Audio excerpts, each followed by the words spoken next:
Welcome to Everything's Not Black and White with your hosts, Lala and Brian. Hey, everybody. Welcome back to the show. We're so excited to have you all for this episode. Today, I am super thrilled to introduce you to a truly inspiring guest. We have Agatha Peters with us, and she's the founder of Beautiful Sunshine Therapy and the author of Trapped in Their Script. Agatha is a Nigerian-American psychotherapist who's all about helping people reclaim their lives from the weight of cultural and family expectations. So let's dive into a conversation that is as heartfelt as it is eye-opening. Welcome to the EMB podcast, Agatha. Welcome, Agatha. Thanks for having me, guys. Oh, we Appreciate are it. so excited. We are so excited. So, Agatha, for those people maybe meeting you for the first time who have not ever heard of you before, could you share a little bit about your journey and what led you from working in the ER to starting your own therapy practice? Well, I've always wanted to be a therapist, even while working as a ER clinician, social worker. That was my long-term goal from the first time I ever sat on a couch with a therapist. And she was also very encouraging. So that was also the time that I was told that I have a parent who is a narcissist. So I already knew a long-term goal would be that I own my own practice and I would be able to advocate more and hopefully see the long-term effects of healing that I didn't get to see in the ER because it was pretty short. So, and I was very encouraged by a lot of my friends that were also clinicians. So that helped. And that's how I got started. Yeah. Mhm. Well, I'm first of all, I love the fact that you had a dream before and then you were like, okay, I'm going to make this real. And then learning in your process, we hear that word narcissist a lot. And we've, especially over the last political environment that we've had pretty much here in the United States. Yeah. But I'm not sure that a lot of people really understand what that word actually means. And so from your perspective, your lived experience and your education around being a therapist, like what really is it about narcissism and then how does that play into personalities and how it might affect family dynamics? Part of the reason why I wrote my book was, my book Trapped in Their Script was again that word being thrown around a lot, and narcissist, or someone that someone saying I have a narcissist in my life and not really understand the day-to-day lived experience of someone that is struggling Mm-hmm. with an abuser that is a narcissist. Mm-hmm. And it takes away from a lot of people with that experience when we throw those words out without really having the context of it, like the Mm-hmm. actual definition. Mm-hmm. So like when people used to use bipolar a lot, Right. Right. oh, Mm-hmm. the weather is bipolar, this person is bipolar, without really understanding the day-to-day struggles of individuals that are facing that. Right. So when we think of someone that is a narcissist, there's a pattern of harming people that they've done, or sometimes they have a particular victim. There is a need for admiration. There's lack of empathy with these individuals. They just don't care. This is not, a friend that is mad at you on a Tuesday and you call them a narcissist, right? Right. It's someone that really truly lacks empathy, and there's a sense of entitlement that comes with it. There's manipulation. They tend to guilt you. Gaslighting, really sabotage relationships, even when they are parents. Mm-hmm. So in collective cultures, you see, and really, in Western cultures, this also apply where there is dysfunction in that family system, which, when we think of family systems and family roles, the narcissist is the main person, and then those dysfunctions we might have a caretaker with an enabler. We might have a golden child, scapegoat, all of these different roles that you see. And oftentimes the siblings do not get along. They just don't. In these structures, you would hear things like, I never talk to my sibling. I don't talk, and that's what the narcissist wanted. Mm-hmm. Right. And it keeps them in the chaos. They want the control. A lot of hurt and harm that goes through that family structure, but individuals that have lived it. Oftentimes, I would have clients that are going through deep depression, PTSD, almost often likely that you have these mental illness that was triggered by living in a world with this narcissist. It's so bad.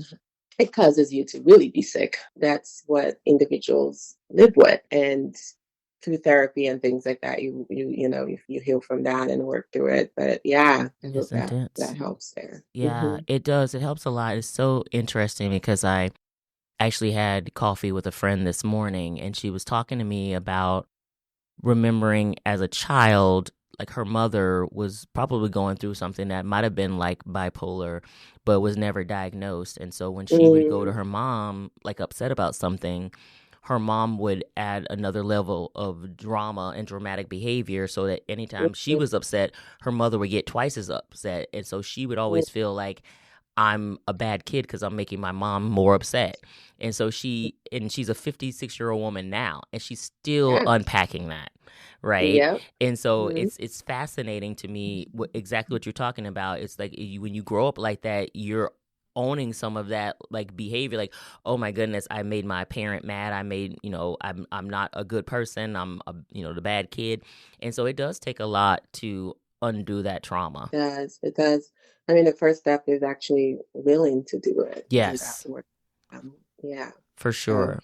For sure. I hope your friend is getting some help there. Thank you. Yeah, she actually is, which was really good for us to talk about it. And she has a great therapist that's helping her really undo a lot of that. So I'm excited that people like you are able to help us get through some of these really rough times. So you mentioned your book, which I'm so glad you did, Trapped in Their Script. And obviously this is born from your own lived experience, and it's such a powerful title. Can you talk a little bit more about, what made you decide to finally put your experiences in a book, and what are you hoping for people to receive from being able to read your book and learn from it? Writing the book was also my clients, I get a lot of clients that are from collective cultures. So obviously, names are not, there's a lot of difference that, make it where, the client's identities and all of those things are not there, but hyper compliance, that's the word I was looking for. Narcissism, when I looked at it through all the things that were available in these culture, and I'm talking about the Western world, it just did not, I didn't get it, and I knew my clients were not understanding it in that way too. And there was really no book that resonated with folks that look like me, folks that had collective cultures, folks that, experience, there was a lot of just let it go, take, leave in a very independent, individualistic way of healing that just wasn't going to work for me. And it was not working for my clients. So it's really what inspired me to write the book, but also to have an understanding to like the narcissism from collective culture. Well, if you thought it was narcissist, it isn't, then what it might look like, right? So like the bipolar experience that you just, brought up, that to someone else might look like, well, maybe that person has narcissism, but it's really breaking it down for other people to realize, okay, maybe it might be something else that I'm missing. So that's really what inspired me to do that. And so to get a different way that was culturally appropriate for people to start to heal from that journey. And the way that worked for me, the way that I've also seen it work for a lot of my clients as well. Yeah, it's so fascinating because, I grew up, obviously African-American historic here in the United States, but even the culture I grew up in is very much of, you don't speak about your problems, you pray it away, right? So it's very much the religious piece. You pray it away, you don't talk about it, you don't tell strangers your business. It's like those kind of things for sure. So, while we grew up obviously in a very Western society like America, there was still those stigmas, especially for people of color. in this Yeah. country about Yeah. not going to a therapy, not talking about Mhm. therapy, those kind of things. So for those people who honestly are not aware of collectivist cultures, what are some of the things that come as cultural expectations and family loyalty, and how does that complicate healing for people? Yeah, with collective cultures, there's a great deal of obligation, and you're obligated to do for your group. So collective cultures, when we think of it, it's a group. We are not we think as a group.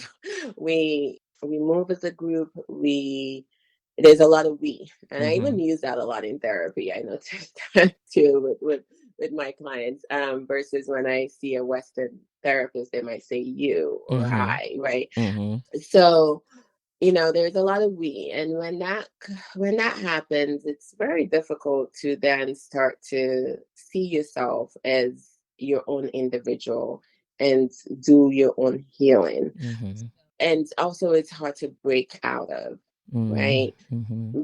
Because a lot of these groups, even when we come to the US, we're still so tangled in it. There is still communities, churches, they're all part of our identity in a Mm-hmm. way, Mm-hmm. and how we move around the world. Where Western culture, you have to pull yourself by the bootstrap. You Yep. have the, very independent way of thinking. So it really complicates healing, and the stigma is around it too. Like if you're, so in a group setting like that, if you're getting healed, if you're seeking out help, does that mean something is wrong with me too? Or does that mean, so Right. there's a lot that goes on there. When I work with clients in these collective homes, maybe in-laws are living with them, parents are still living with them, family, kids, all of that, Yep. we start to try to differentiate who the once we get a understanding of who that narcissist is, we try to figure out how to work within that cultural setting Mm-hmm. because they can't just up and go Right. like my individualistic clients might. They can't just leave, so we try to figure out how we can still heal within that dynamic, which can be hard. Why it's also important to have that therapist that understands that cultural sensitivity. And that's something I've always advocated for. I always say, at least, even like I think in health, I need a woman who understands a woman's body, and then mostly a woman Yeah, of color who understands the cultural implications of that. Because I think yeah, sometimes, I've had experiences in the past where I've had therapists who are completely the opposite of me. And when I tell them something, it's almost like well, you should just be able to get over that kind of thing. And I'm like, boy, right. Yeah, you don't it's exactly not that. understand where I came from, do you? Yeah, Right. yeah. So It that was cultural yeah. awareness and cultural Mhm. competence is so, so important. I think that's one of the Yeah. challenges in the black community. Is like I know when we were Mhm. looking switching up doctors, it was a challenge to find a doctor that was available because all the Yeah.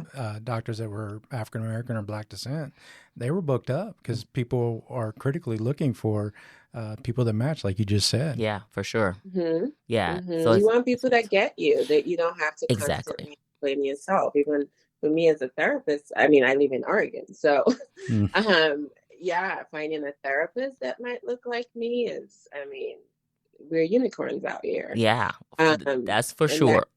really difficult. Yeah, Yeah. yeah. Yeah. So you really talked about, those differences between narcissistic behavior and then just some other egregious behavior. And some people want to categorize it as narcissistic, and it's not exactly that. But how can Mhm. somebody really tell the difference between what might just be a typical family conflict that occurs versus something that might be narcissistic abuse? Again, there has to be a pattern of that, of that conflict. And conflict can happen and it's not abusive. Mm-hmm. It's not leaving you feeling dread. And, I've had clients that want to hurt themselves and Yeah. because of their lived experience with a narcissist. It's a conflict, it's a disagreement. And, maybe you agree to disagree on, whatever it might be, and you're able to move on through it versus one that you are losing sleep, you are gaslit. Mm-hmm. In Mm-hmm. an argument or a conflict with a narcissist, there's always the gaslighting and trying to change the story or the truth. And you feel very unsafe around Yeah. this person. Yeah. And I think that's really the thing too. When we sit, the pattern there has happened so much that you go into your home or in any sort of setting with this person, that you're triggered so Mm-hmm. much. Your nervous system is just oof, Yeah. alerting red light, red light, red Yeah. light, and there's really no apology. A genuine apology. You can't really move forward through it, even when you're wrong.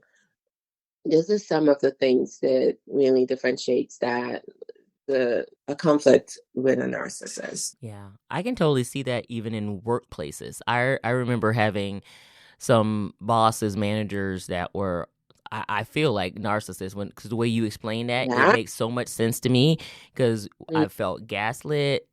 I've felt like this abuse. I'm always trying to Mhm. do the things to get promoted and be seen, and it was never Mhm. enough. And so there's always this feeling of failure kind of thing. Mhm. So I definitely Yeah. think, what you're talking about can be both applicable in your personal and Yes. professional life. Yeah, absolutely. Narcissists are, they're mostly CEOs, they're Hmm. doctors. They usually, yeah, in those top professions and things like that, they have done whatever it took to get up there, Yeah. and not usually in a good way. But Right. once you start feeling that, that's probably your cue to apply for new jobs. Yes, sister, Yeah. you ain't never lied about that because that's exactly what happened. I was in a really bad situation like that, and I was going to my therapist. She was like, "Girl, why you here? Listen, Yep. you need to get There out of you go. here." Yeah, yeah, yeah. No one should have the power to make you feel that way. Absolutely not. Yeah, Yeah, that is yeah. real talk. So, Hmm. when you start to think back to your upbringing and the things that brought you to the place where you are now, what is something that you might have once believed about yourself and it shaped you by your upbringing that you later realized that it was a trauma based response instead of who you really were?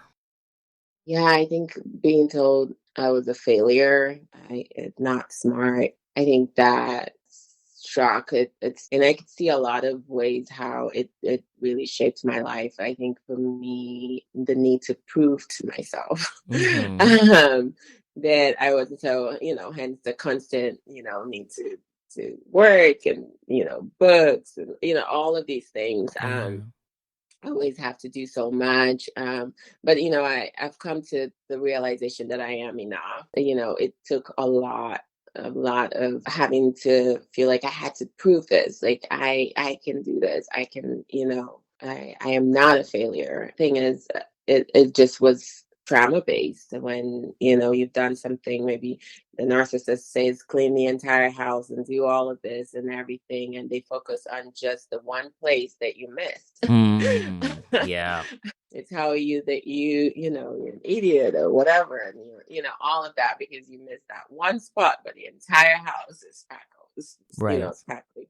Or yeah, you're punished because of that. And again, no thank you or gratitude or things like that. You get told that so much, you start to believe that about yourself. So for someone who might feel stuck, in kind of or trapped in their script, as you have so beautifully Mhm. made the title of your book, like what are some of the first steps they can take to start to really reclaim their life? Because, like you're saying, they may feel so burdened by the trauma that they don't even know how to take the first step. So what are some first steps they should take to be able to start that healing process? The first step there, if you can just start to write, I think journaling is, one of the least expensive things you could probably do for you, but also it helps you get things out of your head, out of your wherever you might be holding it in your body and put it into a paper.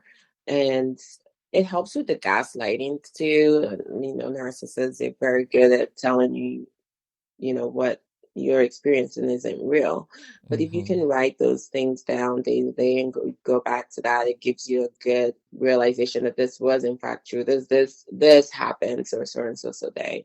Then you can see some of that patterns there, because we can easily go into that belief that yes, they are right. We start to self doubt a lot when you are in a narcissistic relationship. So that helps there. And it also helps with the anxiety and maybe some depression if we're experiencing that. That's one of the ones I would recommend. Yeah, I think that's super important. I always advocate for journaling, because sometimes even when you feel like you can't speak to that person who may be causing you the trauma, writing it Right. down and trying to release Yeah. it out of yourself is a Yeah. is a big helpful thing to do. And I've found myself when I journal, I do have more capacity to kind of heal from that because I'm not Mhm. holding that and bottling up inside me. Absolutely. Yeah, which I Yeah. think is really powerful. So, obviously we talked about, being from a collective society and, for those of us who were born in this Western country and civilization, we don't really understand it. So, when you think about people who might be battling with, am I staying true to my culture, my upbringing, or am I, infusing this other thing to try to heal myself? Like, how do you help people who want to start therapy but maybe afraid of that stigma that might come? Like, how should they approach this? And what advice can you give them to honestly give themselves a break and give themselves some grace? Because it might be a Um, little scary to step into that space because you feel like you're betraying your family and culture. One thing there too is well, therapy is confidential. So that helps. Some of that where, the community might not, will not hear about it unless you actually are telling people that you're going. And secondly, you can just jot down some of your goals and how you would want to see yourself that you're not there yet in your journey, Mm-hmm. wherever you want to be, whether 5 years from now, how you want to see yourself. Not where your life is right now, but where you hope your future self would be, where you dreamt your future self would be. Mm. And if you can put that in a paper and then think of it and say, is it should a stigma stop me from getting this? Yeah. Should any person or anyone in those communities stop me from reaching this goal? Yeah. And usually the answer is no, because you want to achieve that. And if you think of going to therapy, you will be able to get that. Yeah. That's the one goal. You can meet that goal. So I think just reflecting on that sometimes can help people start to begin that healing journey Yeah. of, okay, yeah, this I want to see myself grow Yeah. into this flower, or whatever it might be that you have. Yeah. Yeah, and I think that's wonderful, beautiful advice.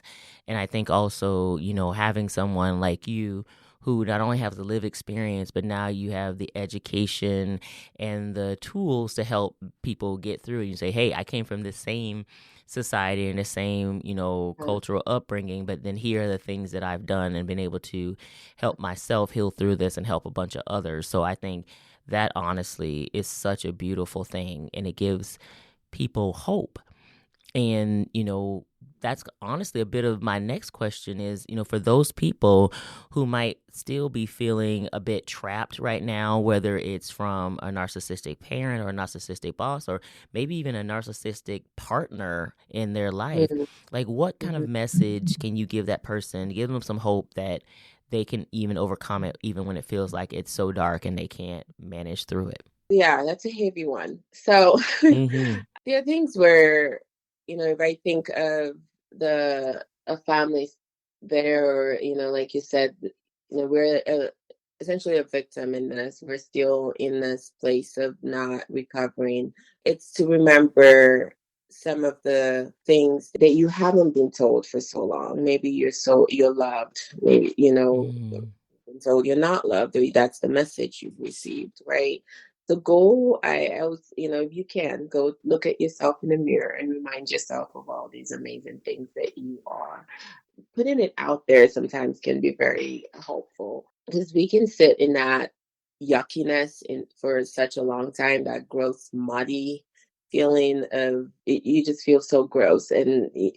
So I think just reminding yourself of the things that you needed to hear, putting that again, journaling can be helpful to that if you don't want to look in the mirror. Write yourself a love letter, a letter that you haven't heard positive messages in so long. Put that in and be kind to the child in you. Because my Mm-hmm. adult were once a child, that 50-something-year-old, that child is still in them. Oh, 100%. Yes. Messages that you want to hear. And love yourself. I think remembering to love yourself, because it can get lost in there. So we talked a lot about the victims of narcissism. What would you advise the victims to understand about the narcissist? Will they ever change their patterns? Will it be a consistent pattern? Or is it just the way they always are? Like, what expectations should someone who has been victimized by narcissism should have of someone who is the narcissist? I truly believe a narcissist cannot change. Every therapist is different. Mm-hmm. And I do think that they can learn to perhaps how to navigate the world, and they can learn. But to change in a way that now starts to have empathy and all of that, that's a lot of work for someone that often don't even feel like they're a problem. Yeah. So, Right. yeah, it's hard. And there is no, you're not like on medication for this. It's a personality disorder where you would have other personality disorders in there. And a personality is someone's personality. Mm-hmm. That's their person. That's who they are. Mm-hmm. So wait a victim that is waiting for that change to happen, it's almost like they're just prolonging their own torture Yeah. in a sense, because they're never going to change. It's not. If you think of how long it takes a person to change that wants to change, Mm-hmm. That's think exactly about right. That's exactly right. it takes a very long time, right? And it takes a great deal of effort to want to. Yeah. Now, think of someone that does not want to change. Yes. That's exactly right. That's exactly right. It's like working with a grown teenager. Yeah, pretty much. Right. That's exactly right. What are you going to do with that? Yeah. Yeah. And you were spot on when you say that, because, the reason people go to therapy because they want to get better. And there is a level of work that you got to do that. There's practicing. There's, reframing your mind, changing your behaviors. There's all those things. And you have to want to do that, or otherwise it's not going to work. So you're absolutely correct that most narcissists, at least the ones that I've had experience with, are very much like you say, like they don't think anything's wrong with them. It's always you. And they don't want to change because they are perfectly fine. It's the rest of the world that's just messed up. Exactly. And think about this personality has been formed from childhood. Yeah, Mm-hmm. Right? That's right. So now you're expecting an adult person. I mean, I don't know, 50-something-year-old, 20, like whatever they might be, to now. Or 80. Yeah. Yeah. Right. Mm-hmm.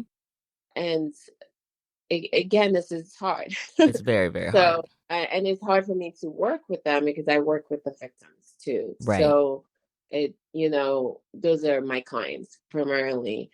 And I've seen, I tried once upon a time, and what I was having experience, it was not working. Yeah. So. No, right. And it just ends up probably frustrating you more because you're like, I'm trying to help you change. You don't want to change. So we're at odds here. So this is not going to be, it's not going to be a fruitful experience for either one of us. Yeah. Yeah. And having to explain, like, it was just a lot of explanation of perhaps we shouldn't have punched that person that we did. Mm-hmm. And then it's like, well, they deserved it. I'm like, okay. Well. Yes. Then I guess we're done here today. Okay. Thank you so much. Yeah, your partner does not deserve being punched. So. Exactly. So it's a lot of, it's hard. It's, and the clinicians that can do that work, you're amazing. But it's definitely, it's rough for sure. Yeah. Yeah. Well, my goodness, this felt like it went so fast. You were so engaging, and there's so many things that I learned from you today. We've been thinking and learning about narcissism quite a bit in this country, I think, but even hearing it from you and your personal experience and how you're going about helping people has just been tremendous. And again, we're Oh, so honored to have you here on the show with us. So if people want to get in touch with you, what's the best way for people to connect with you and hear more about your work? my website is Beautiful Sunshine Therapy. I have an Instagram, Beautiful Sunshine Therapy. My social media, that is Beautiful Sunshine Therapy, and I named after my kids. Oh, that's So lovely. yeah, native language. Their name, their definition of their name is Beautiful and Sunshine.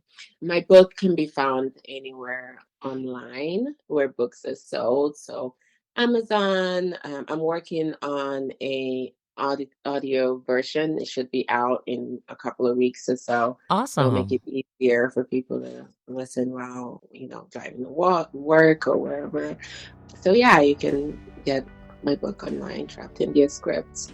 Yeah. Awesome. Thank you. And we will definitely put that in our show notes so that when people listen to the podcast, they can click right on and get right connected to you or your book. So that's wonderful. Absolutely. I was checking out the book on Amazon, and once you know, it's got a ton of 5-star reviews on there. Yay! I love to hear that. Awesome. Yes, Yeah. that's so wonderful. Thank you, Agatha, so much.